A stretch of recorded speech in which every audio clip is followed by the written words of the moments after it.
Immanuel Kant itu pernah mempopulerkan dua diksi yang sangat populer dan sangat menarik untuk kita coba ulik. Tapi saya hanya akan membahas satu diksi terlebih dahulu, yaitu ada yang disebut dengan fenomena dan noumena.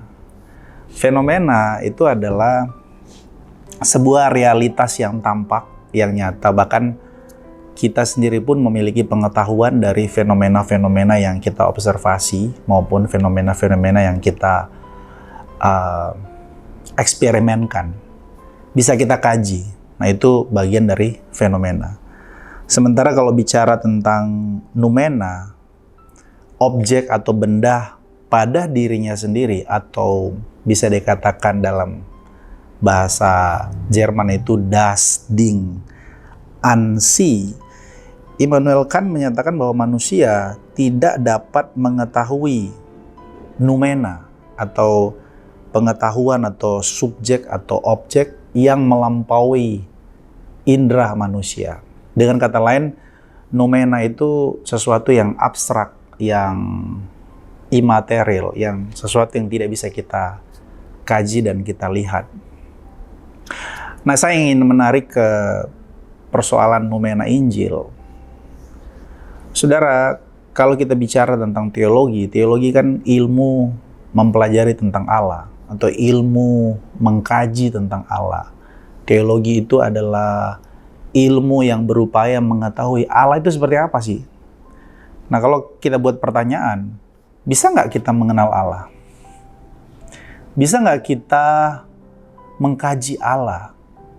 Menurut saya dalam tanda kutip, agak kurang ajar kita mengkaji Allah, mengetahui Allah, mengenal Allah yang transenden, yang jauh di sana itu. Bisa nggak kita, manusia itu?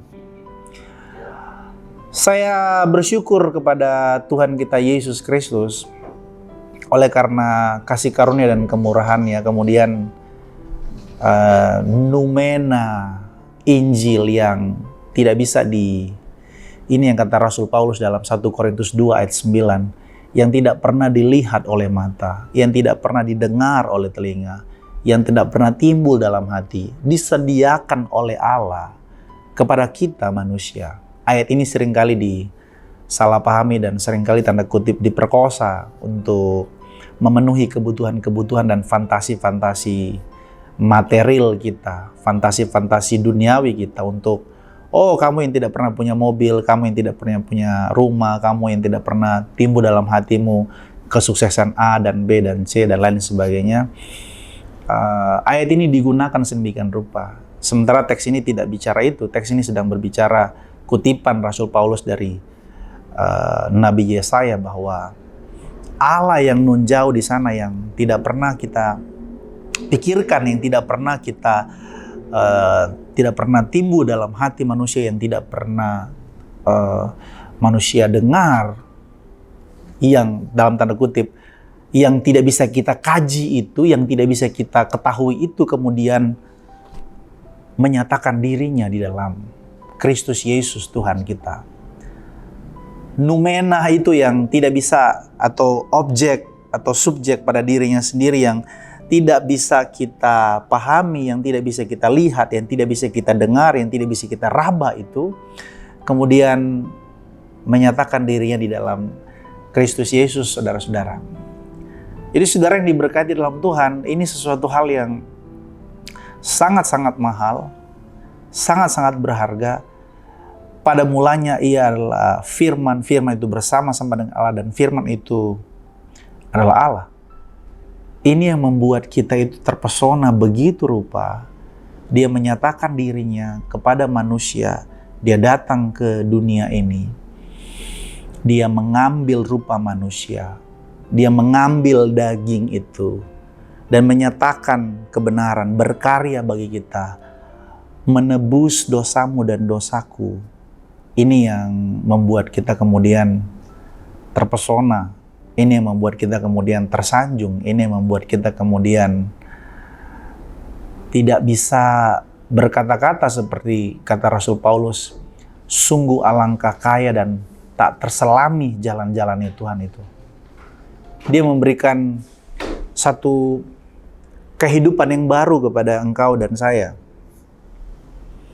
Ini yang kemudian noumena yang tidak pernah terpikirkan, yang tidak pernah timbul dalam hati dan tidak pernah engkau bayangkan ini hadir, dan Alkitab mencatat dia tidak hanya secara historis hadir di Palestina 2000 tahun yang lalu, tetapi dia kemudian secara spiritual ketika engkau percaya kepadanya, kepada Kristus Yesus Tuhan, dia berkata dia tinggal di dalam dirimu.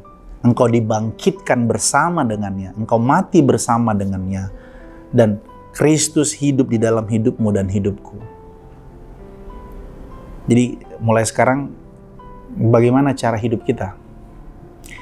Jadi mulai sekarang bukan yang fenomenanya yang harus kita lihat, tapi apa noumena di dalam dirimu? Noumena apa yang mendrive kehidupanmu? Apakah noumena keegoisanmu? Apakah noumena kemunafikanmu? Apakah noumena kesombongan kehidupanmu?